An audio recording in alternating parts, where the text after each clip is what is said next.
Hello बच्चों, मैं N के शर्मा। आज मैं 9th क्लास का चैप्टर 5 का the fundamental unit of life का लेक्चर 4 बनाने जा रहा हूँ। इससे पहले मैं 3 लेक्चर बना चुका हूँ इस टॉपिक पे, जिसमें आपको मैं बताया था सेल क्या होता है, फंडामेंटल यूनिट ऑफ लाइफ के बारे में जो सेल होता है उसके बारे में मैं बताया आपको सेल क्या होता है, सेल किस चीज़ का बना होता है, सेल का डेफिनेशन क्या होता है, सेल का खोज कौन किया था, लिविंग सेल का खोज कौन किया, डेड सेल का खोज कौन किया, उसके बारे में हम आपको सब कुछ बता चुके हैं, है ना। प्रोकैरियोटिक यूकैरियोटिक के बारे में मैं आपको बताया, है ना। Unicellular organism, multi cellular organism क्या होता है उसको बताया आपको हम। सेल थ्योरी क्या होता है उसको बताए थे। जैसे मल्टी सेलुलर ऑर्गेनिज्म में आपको और यूनिसेलुलर ऑर्गेनिज्म में हम पढ़ाए थे आपको, जैसे कि जो ऑर्गेनिज्म एक सेल का बना होता है उसको यूनिसेलुलर ऑर्गेनिज्म कहते हैं। सिंपल, जैसे बैक्टीरिया, है ना, अमीबा वगैरह बताए थे आपको, है ना। उसके बाद मल्टी सेलुलर में बताया था आपको वैसा ऑर्गेनिज्म जो अनेक सेल्स का बना होता है, मल्टीपल, मेनी, है ना, उसको बोलते हैं मल्टी सेलुलर ऑर्गेनिज्म। उसका एग्जांपल हम लोग खुद है, मल्टी सेलुलर ऑर्गेनिज्म, है ना। उसमें आपको बताया था कि मल्टी सेलुलर ऑर्गेनिज्म और यूनिसेलुलर ऑर्गेनिज्म में क्या डिफरेंस होता है, उसको हम डिटेल आपको पूरा किए थे और बताए थे कि मल्टी सेलुलर ऑर्गेनिज्म क्या होता है, उसको थोड़ा सा एडवांटेज होता है यूनिसेलुलर के रिस्पेक्ट में। यूनिसेलुलर ऑर्गेनिज्म क्या करता है बाबू, एक ही cell total body function perform करता है, लेकिन मल्टी सेलुलर ऑर्गेनिज्म में क्या होता है, डिवीजन ऑफ लेबर होता है, मतलब काम का बंटवारा होता है। मल्टी सेलुलर ऑर्गेनिज्म में काम का बंटवारा होता है।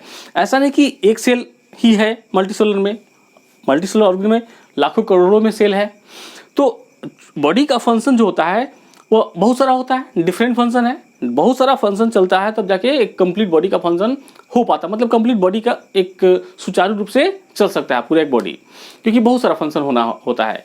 यूनिसेलुलर में एक ही सेल टोटल फंक्शन परफॉर्म करता है, लेकिन मल्टी में कुछ सेल कुछ ऑर्गन को बनाता है, कुछ सेल कुछ ऑर्गन को बनाता है, और उस तरह से क्या होता है, काम का बंटवारा हो जाता है, ठीक है ना। उसके अलावा यूनिसेलुलर ऑर्गेनिज्म सिंगल होता है। अगर कुछ किसी कारणवश वही एक सेल मर गया तो समझिए कि पूरा का पूरा ऑर्गेनिज्म ही मर गया। वो एक ही सेल का ऑर्गेनिज्म था, सेल मरा, ऑर्गेनिज्म समाप्त। लेकिन मल्टी सेलुलर ऑर्गेनिज्म की अगर बात करें तो मल्टी सेलुलर ऑर्गेनिज्म में क्या होता है, लाखों करोड़ों में सेल होता है। अगर 10-20 हजार सेल मर भी जाता है तो ऑर्गेनिज्म के लाइफ पे कोई फर्क नहीं पड़ता है ना। ये भी एक एडवांटेज है मल्टी सेलुलर और यूनिसेलुलर में, है ना। उसके अलावा हम आपको बताए थे प्रोकैरियोटिक सेल और यूकैरियोटिक सेल के बारे में बताए थे। दो टाइप का सेल होता है, प्रोकैरियोटिक सेल और यूकैरियोटिक सेल्स, ठीक है ना। तो प्रोकैरियोटिक सेल्स के बारे में आपको बताए थे, जैसे बैक्टीरिया के बारे में बताए थे आपको, है ना। प्रोकैरियोटिक सेल्स क्या होता है, उसमें इंसिपिएंट न्यूक्लियस होता है, मतलब वो प्रारंभिक सेल होता है। इंसिपिएंट का मतलब होता ही है प्रारंभिक, तो इसमें न्यूक्लियस होता है प्रारंभिक, इंसिपिएंट, है ना। वेल डेवलप नहीं होता है, कंपार्टमेंटलाइजेशन नहीं पाया जाता उसमें, सेल ऑर्गेनेज क्लियर नहीं उसमें पाया जाता है ना। लेकिन यूकैरियोटिक सेल में क्या होता है, ये मॉडर्न सेल है, एकदम मॉडर्न सेल है ना। तो प्रोकैरियोटिक के रेस्पेक्ट में हाईली डेवलप्ड होता है, न्यूक्लियस इसका वेल डेवलप पाया जाता है, कंपार्टमेंटलाइजेशन पाया जाता है, सेलुलर ऑर्गेनेज क्या होते हैं, अपने अपने मेम्ब्रेन से घिरे होते हैं, मतलब हाईली डेवलप्ड सेल होता है यूकैरियोटिक सेल, ठीक है ना। तो यहाँ तक आपको हम बता चुके हैं, लेक्चर 3 तक आपको 3 लेक्चर तक आपको कंप्लीट आपको हम बता चुके हैं, ठीक है ना। उसके बाद आपके बुक में, है ना, उसके बाद का जो टॉपिक है कहता है what is a cell made up of, cell किस चीज का बना होता है, या what is the structural organisation of a cell, cell का जो स्ट्रक्चरल ऑर्गेनाइजेशन होता है किस चीज का होता है। सिंपल है, सेल बना किसका होता है, तो सेल उसमें डिफरेंट टाइप के जो कंपोनेंट्स होते हैं उस चीज का बना होता है ना।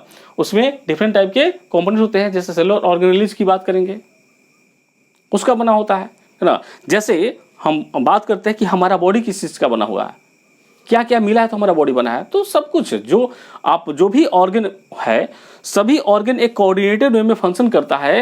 एक उसका कोऑर्डिनेटेड स्ट्रक्चर है, एक परफेक्टली जिसको कह सकते हैं कि जिसको जहाँ होना चाहिए था उस तरह से सेटल्ड है हमारे बॉडी के अंदर में, सारा ऑर्गन मिला है तो हमारा एक कंप्लीट बॉडी का निर्माण हुआ है।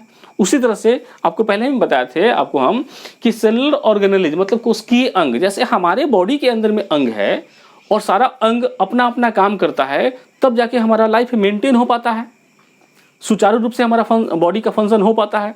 उसी तरह से सेल के अंदर में सेलुलर ऑर्गेनेज होता है, उसी तरह से सेल के अंदर में सेलुलर ऑर्गेनेलिज होता है, वो सभी ऑर्गेनेलिज मिलता है तब जाकर के एक सेल का निर्माण होता है। ठीक है, और कह रहा है स्ट्रक्चरल ऑर्गेनाइजेशन की बात कर रहे हैं, तो स्ट्रक्चरल ऑर्गेनाइजेशन में क्या क्या हो सकता है? प्लाज्मा मेम्ब्रेन, सेल के ऊपर से ही बात करते हैं। प्लांट सेल है तो हम बोलेंगे सेल वॉल। तो नॉर्मली हम बात करते हैं एक स्ट्रक्चरल ऑर्गेनाइजेशन की बात करेंगे, कौन कौन सा स्ट्रक्चर उसमें पाया जाता है, तो बोलेंगे सेल मेम्ब्रेन होता है, न्यूक्लियस होता है, साइटोप्लाज्म होता है ना, साइटोप्लाज्म में साइटोसोल होता है, उसके अलावा सेलुलर ऑर्गेनेलिज होता है। तो सभी मिलाकर के क्या होता है? साइटोप्लाज्म कहते हैं। साइटोसोल एंड सेलुलर ऑर्गेनेलिज को मिलाकर बोलते हैं साइटोप्लाज्म। ठीक है बाबू, तो ये सभी मिल करके एक सेल का निर्माण करता है। ठीक है बाबू, तो आपको मैंने बताया कि स्ट्रक्चरल ऑर्गेनाइजेशन क्या होता है सेल का, तो प्लाज्मा मेम्ब्रेन होता है, न्यूक्लियस होता है ना, और साइटोप्लाज्म होता है। ठीक है, तो आपको हम एक एक करके सब कुछ पढ़ाएंगे। सेल के अंदर में ना, सेल के अंदर में जो भी चीज़ें होती है, प्लाज्मा मेम्ब्रेन से लेकर के साइटोप्लाज्म में पाए जाने जितने भी सेलुलर ऑर्गेनेलिज होते हैं, न्यूक्लियस होता है, सबको मैं एक एक करके आपको पढ़ाऊंगा। तो मैं स्टार्ट करता हूँ प्लाज्मा मेम्ब्रेन से। प्लाज्मा मेम्ब्रेन को हम सेल मेम्ब्रेन भी बोलते हैं। ठीक है बाबू, तो प्लाज्मा मेम्ब्रेन जो होता है उसको हम सेलेक्टिवली परमिएबल मेम्ब्रेन कहते हैं। परमिएबल, परागम्य, परमिएबल मतलब परागम्य, मतलब जो आर पार आ जा सके, जिसके आर पार आ जा सके। अब बात हो रहा है सेलेक्टिवली, मतलब कोई हर चीज नहीं आर पार जा सकेगा, सिलेक्शन होगा उसका, सेलेक्टिवली कुछ जा सकेगा कुछ नहीं जा सकेगा, मतलब सेलेक्टिवली परमिएबल होता है। ठीक है बाबू, यह क्या होता है प्लाज्मा मेम्ब्रेन? तो सेल का क्या होता है? आउटर कवरिंग होता है। सेल के अंदर के जितने भी कंटेंट होते हैं उसको बचा कर रखता है एक्सटर्नल इन्वायरमेंट से। ठीक है ना, प्लाज्मा मेम्ब्रेन फ्लेक्सिबल होता है ना, वाटरी नेचर का होता है। प्लाज्मा मेम्ब्रेन वाटरी नेचर का होता है। जैसे कि प्लाज्मा मेम्ब्रेन को अगर थोड़ा सा पिंच करके तोड़ दिया जाए तो ऐसा नहीं कि टूट कर वहाँ पे खाली स्थान बन जाएगा, नहीं बनेगा। जैसे हम बाल्टी में पानी लेते हैं और उसे एक मग अगर पानी निकाल ले तो क्या वहाँ पे गड्ढा बन जाता है? नहीं बनता है। आप जैसे निकाले फिर से लेवल मेंटेन कर लेता है। उसी तरह से प्लाज्मा मेम्ब्रेन का भी नेचर होता है। ठीक है ना बाबू, it is the outer most covering of the cell that separates the contents of the cell from its external environment. है ना, आउटर कवरिंग होता है सेल का, जो सेलुलर कंटेंट को, जो सेल के अंदर में जितने भी कंटेंट्स पाए जाते हैं उसको सेलुलर कंटेंट्स कहते हैं। है ना, जो सेलुलर कंटेंट को उसके आउटर इन्वायरमेंट से बचा कर रखता है ना, प्लाज्मा मेम्ब्रेन का यह नेचर होता है। It is selectively permeable membrane. Plasma membrane क्या होता है बाबू? सेलेक्टिवली परमिएबल होता है। यह लिपिड, फॉस्फोलिपिड्स, प्रोटीन्स, वाटर वगैरह के मिलने से बना होता है। इसमें कोलेस्ट्रॉल भी पाया जाता है। It is made up of phospholipid, है ना, प्रोटीन्स एंड वाटर। कोलेस्ट्रॉल भी इसमें पाया जाता है। प्लाज्मा मेम्ब्रेन इज फ्लेक्सिबल, यह लचीला होता है, फ्लेक्सिबल होता है, फॉस्फोलिपिड का बना होता है, प्रोटीन का एंड वाटर का बना होता है। The structure of plasma membrane can be study through electron microscope.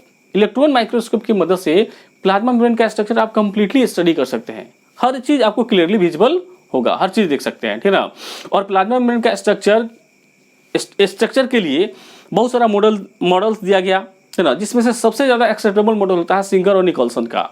1972 में प्लाज्मा मेम्ब्रेन का फ्लूइड मोज़ाइक मॉडल दिया गया था सिंगर और निकोलसन के द्वारा। ठीक है ना, the most acceptable model of plasma membrane का क्या, तो स्ट्रक्चर का मॉडल दिया गया था, है ना, was given by Singer and Nicolson. ठीक है बाबू, इसका जो मॉडल है उसको बोलते हैं फ्लूइड मोज़ाइक मॉडल। तो बच्चों आप देखेंगे, जैसे मैंने आपको बताया कि प्लाज्मा मेम्ब्रेन के स्ट्रक्चर का जो सबसे ज़्यादा एक्सेप्टेबल जो मॉडल है वो है फ्लूइड मोज़ाइक मॉडल। कौन सा मॉडल है? फ्लूइड मोज़ाइक मॉडल, जो सिंगर तथा निकोलसन के द्वारा 1972 में दिया गया था। ठीक है ना बाबा, तो प्लाज्मा मेम्ब्रेन का जो मॉडल है फ्लूइड मोज़ाइक मॉडल, है ना, उस प्लाज्मा मेम्ब्रेन के स्ट्रक्चर में मैंने के कॉम्पोजिशन में मैंने बताया था कि फॉस्फोलिपिड होता है, प्रोटीन होता है, वाटर होता है, उसमें छूट गया था कार्बोहाइड्रेट, उसमें कार्बोहाइड्रेट भी होता है। ठीक है बाबू, उसमें आप ऐड कर लेंगे कार्बोहाइड्रेट। ठीक है बाबू, कोलेस्ट्रॉल भी उसमें होता है, कार्बोहाइड्रेट भी होता है। ठीक है ना, तो प्लाज्मा मेम्ब्रेन में का यह फ्लूइड मोज़ाइक मॉडल हुआ। फ्लूइड मोज़ाइक मॉडल का मोज़ाइक का मतलब क्या होता है? फ्लूइड मोज़ाइक का मतलब होता है कि आप देखेंगे किसी फर्श में, पुराने घर में जो फर्श बना होता है, फ्लोर जो बना होता है सीमेंटेड होता है और उसमें छोटा छोटा उजला काला ब्राउन रेडनेस का छोटा छोटा पत्थर जड़ा होता है, जिसको बोलते हैं मोजाइक किया हुआ है। और फ्लोर क्या है? मोजाइक किया हुआ है। मतलब फ्लूइडिटी वाले नेचर में कुछ धसा हुआ हो, एम्बेडेड हो, है ना, कुछ चीज को धसा गया हो मोजाइक फैशन में, है ना। तो इसलिए बोला गया Mosaic model, fluid Mosaic model जो होता है। इसमें प्लाज्मा मेम्ब्रेन में फॉस्फोलिपिड का बाई लेयर होता है। यह एक लेयर हो गया फॉस्फोलिपिड का, यह हो गया एक फॉस्फोलिपिड, है ना, एक फॉस्फोलिपिड का लेयर और यह दूसरा फॉस्फोलिपिड का लेयर, है ना। इसीलिए बोलते हैं phospholipid by layer. Plasma membrane में फॉस्फोलिपिड का 2 लेयर होता है। कहा जाता है कि फॉस्फोलिपिड के जो समुद्र होता है, एक समुद्र की तरह, है ना, एक नदी की तरह, समुद्र की तरह होता है। और फ्लूइड का नेचर होता है। और उसमें क्या होता है, कहीं कहीं प्रोटीन धसा होता है, प्रोटीन उसमें तैर रहा होता है, प्रोटीन उसमें तैर रहा होता है, ठीक ना। तो यह एक समुद्र हो गया लिपिड का, फॉस्फोलिपिड का समुद्र हो गया और उसमें प्रोटीन तैर रहा है। ठीक है बाबू, ठीक है ना।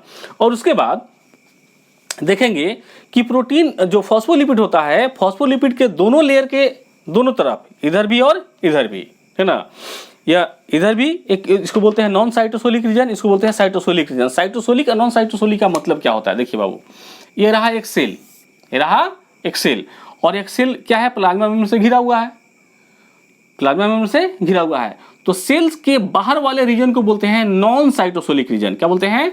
नॉन साइटोसोलिक रीजन, है ना। सेल के बाहर वाले रीजन को, और सेल के अंदर वाले रीजन को बोलते हैं साइटोसोलिक रीजन, इसको बोलते हैं साइटोसोलिक रीजन। तो यह सेल के अंदर वाला, एक्चुअली जो प्लाज्मा मेम्ब्रेन आपको सीधा दिख रहा है, भाई सीधा आपको हम बना के दिखा रहे हैं, लेकिन होता है तो गोलाकार। सेल क्या होता है? गोलाकार होता है ऑलमोस्ट, तो भी होता है गोलाकार, हम आपको सीधा बता के दिखा रहे हैं। तो ये हो गया नॉन साइटोसोलिक रीजन, और ये हो गया साइटोसोलिक, मतलब सेल के अंदर वाला रीजन हो गया है प्लाज्मा मेम्ब्रेन का। आप देखेंगे यहाँ पे हम कुछ लाइन खींचे हुए हैं, यहाँ पे कुछ लाइन खींचे हुए हैं, है क्या? तो एक्चुअली वो कार्बोहाइड्रेट है। एक्चुअली क्या है? तो है कार्बोहाइड्रेट। तो कार्बोहाइड्रेट जो होता है हमेशा नॉन साइटोसोलिक रीजन के तरफ होता है, मतलब बाहर की तरफ होता है, अंदर की तरफ कार्बोहाइड्रेट नहीं होता है। इसलिए देखिए, हम एक तरफ बना है, अंदर की तरफ नहीं बना है, एक ही तरफ बना है, ठीक है ना। तो जिस आप पढ़ेंगे, जब बैक्टीरिया का हम सेल मेम्ब्रेन वगैरह पढ़ाएंगे तो पढ़ाएंगे ग्लाइकोकैलिक्स, है ना, वहां पे आपको हम बताएंगे क्लियरली, ठीक है बाबू।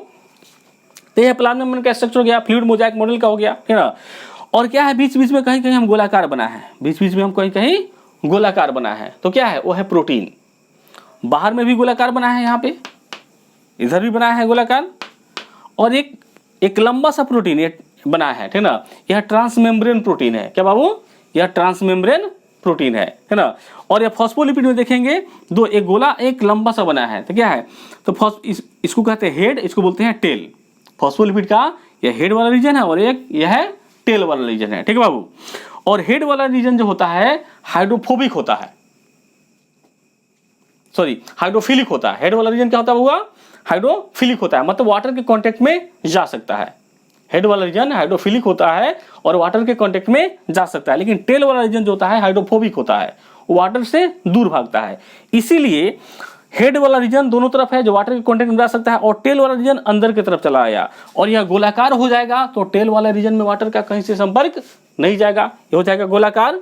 तो टेल वाला रीजन में वाटर का संपर्क कहीं से नहीं होगा, और हेड वाला रीजन में वाटर का संपर्क हो सकता है, वाटर कॉन्टेक्ट में हो जा सकता है, उसको बोलते हैं हाइड्रोफिलिक।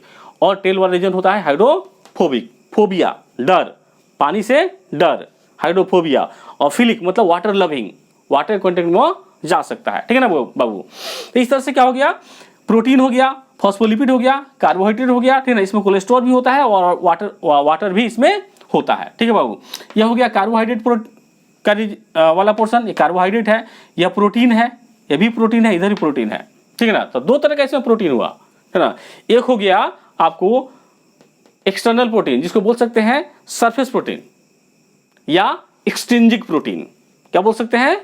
एक्सट्रिंजिक प्रोटीन, है ना, इधर भी और इधर भी।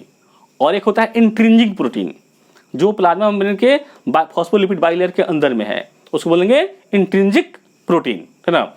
एक्सट्रिंजिक प्रोटीन को आप आसानी से निकाल सकते हैं, प्लाज्मा मेम्ब्रेन को बिना तोड़े आप एक्सट्रिंजिक प्रोटीन को निकाल सकते हैं। लेकिन इंट्रिंजिक प्रोटीन है जो अंदर में है, बिना प्लाज्मा मेम्ब्रेन को तोड़े फॉस्फोलिपिड बाइलेयर को बिना अलग किए आप उसको नहीं निकाल सकते हैं। ठीक है बाबू, इस तरह से प्रोटीन का नेचर हो गया। यह हो गया ट्रांसमेम्ब्रेन प्रोटीन। ये क्या हो गया? ट्रांसमेम्ब्रेन प्रोटीन फॉस्फोलिपिड बाइलेयर को आर पार करता हुआ नजर आता है। फॉस्फोलिपिड बाइलेयर को यह आर पार करता हुआ नजर आता है और इससे होते हुए कुछ मटेरियल का ट्रांसपोर्ट भी होता है। ठीक है, तो इस तरह से प्लाज्मा मेम्ब्रेन का यह स्ट्रक्चर हो गया जो फ्लूइड मोजाइक मॉडल कहा गया था। ठीक बाबू, प्लाज्मा मेम्ब्रेन में से कहीं से दिक्कत हो तो आप कमेंट करेंगे, मैं फिर आपको समझा दूंगा। ठीक है बच्चों, तो प्लाज्मा मेम्ब्रेन का स्ट्रक्चर आपको हम बताएं, सेमी परमिएबल मेम्ब्रेन बताएं। प्लाज्मा मेम्ब्रेन के बारे में कुछ और चीज़ जानते हैं, जैसे कि उसमें ट्रांसपोर्ट वगैरह कैसे होता है, मटेरियल का कैसे आदान प्रदान होता है, सेल के अंदर से बाहर, बाहर से अंदर कुछ गैस वगैरह का कैसे ट्रांसपोर्ट होता है उसको थोड़ा सा जानते हैं। जैसे diffusion plays an important role in gases exchange between the cell as well as the cell and its external environment. मतलब डिफ्यूजन के मदद से दो सेल के बीच में गैस का एक्सचेंज होता है, आदान प्रदान होता है, तथा सेल तथा उसके एक्सटर्नल इन्वायरमेंट के बीच में, है ना, डिफ्यूजन की मदद से। डिफ्यूजन बहुत ही इंपॉर्टेंट प्रोसेस है जिससे क्या होता है, मटेरियल का गैस वगैरह का आदान प्रदान होता है। ठीक ना, द मूवमेंट ऑफ H2O मतलब water molecules through such selectively permeable membrane is called osmosis. है ना, ऑस्मोसिस और डिफ्यूजन में थोड़ा सा अंतर होता है। ठीक ना, डिफ्यूजन का मतलब होता है मूवमेंट ऑफ वाटर या गैस या एनीथिंग आप बोल सकते हैं, गैस वगैरह, गैस की बात करेंगे। ठीक ना, डिफ्यूजन मतलब transport of gas from higher concentration to the lower concentration. Higher से लोअर में जब ट्रांसपोर्ट होता है तब उसको बोलते हैं डिफ्यूजन। सिंपल, है ना, वो अपने आप होने वाला प्रोसेस है, इसके लिए किसी चीज की आवश्यकता नहीं होती है। कंसंट्रेशन बस ज्यादा होना चाहिए, मतलब एलोंग द कंसंट्रेशन ग्रेडियंट हो रहा है, एलोंग द कंसंट्रेशन ग्रेडियंट, मतलब हायर कंसंट्रेशन से लोअर कंसंट्रेशन में होता है, तो उसको बोलते हैं डिफ्यूजन। सिंपल, जैसे आप परफ्यूम लगाते हो बॉडी एक जगह पे, रूम में आप एक जगह पे लगाते हो, तो उसी रूम में अगर दूसरे जगह पे कहीं पे कोई बैठा होता है तो बोलता है क्या कि बहुत अच्छा स्मेल है परफ्यूम का, तो कैसे चला गया? तो गैस का जो ट्रांसपोर्ट हुआ अपने आप हो गया, मतलब स्पॉन्टेनियसली। आप जहाँ पे लगाए वहाँ पे कॉन्सेंट्रेशन उसका अधिक था और वहाँ से ट्रांसपोर्ट होकर करके चला गया कहाँ पे, जहाँ पे वो कम था, तो अपने आप होने वाला प्रोसेस है यह डिफ्यूजन। ठीक है ना। ऑस्मोसिस क्या होता है? वो एक स्पेशल टाइप का डिफ्यूजन होता है जो semi permeable selectively permeable membrane के थ्रू होता है। जैसे वाटर का ट्रांसपोर्ट, तो सेल है तो सेल तो बाहर से मेम्ब्रेन से घिरा हुआ है, प्लाज्मा मेम्ब्रेन से, जो कि सेलेक्टिवली परमिएबल होता है, सेमी परमिएबल होता है। तो ट्रांसपोर्ट ऑफ वाटर जो होता है, वाटर का ट्रांसपोर्ट सेमी परमिएबल मेम्ब्रेन से होते हुए होता है, के थ्रू होता है, ठीक ना, तब उसको बोलते हैं ऑस्मोसिस। ठीक ना, the movement of water molecules through such a selectively permeable membrane is called osmosis. ठीक है बाबू, आगे है different molecules move in and out of the cell. बहुत सारे मॉलिक्यूल्स को होता है सेल के अंदर और सेल से बाहर जाता है through a type of transport requiring use of energy. मतलब ट्रांसपोर्ट में हम आगे आपको बताएंगे, है ना, बहुत सारे ऐसे ट्रांसपोर्ट होते हैं जो सेल के अंदर या सेल के बाहर जाता है, उसमें एनर्जी भी लगता है, जैसे एक्टिव ट्रांसपोर्ट, है ना, एक्टिव ट्रांसपोर्ट, उसमें क्या होता है, एनर्जी लगता है। ठीक है ना। एक होता है पैसिव ट्रांसपोर्ट, उसमें एनर्जी नहीं लगता है, जिसको आप कह सकते हैं डिफ्यूजन में बोल सकते हैं, सिंपल डिफ्यूजन, है ना। अब डिफ्यूजन का यहाँ पे डेफिनेशन दिया हुआ है, देखिए, it is transport of substance from higher concentration to lower concentration spontaneously called as diffusion.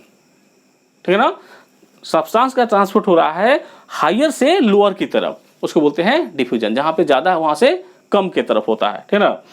एक ऑस्मोसिस यहाँ पे दिया हुआ है। ठीक है ना, it is a special type of diffusion. यह खास तरह का एक डिफ्यूजन का प्रोसेस होता है, ठीक है ना, जो कि सेमी परमिएबल मेम्ब्रेन के थ्रू होता है, जो कि सेमी परमिएबल मेम्ब्रेन के थ्रू होता है। अब इसका एग्जांपल, सबसे बेस्ट एग्जांपल है क्या, आप देख सकते हैं बेस्ट एग्जांपल, जो रूट जो होता है, रूट हेयर्स एंड रूट होता है जो प्लांट का, वो वाटर का जो एब्जॉर्प्शन करता है, वो एक टाइप का ऑस्मोसिस है, वो एक तरह का क्या है, ऑस्मोसिस है। Absorption of water by plant roots is an example of osmosis. ये क्या हुआ, ये एक एग्जांपल है ऑस्मोसिस का।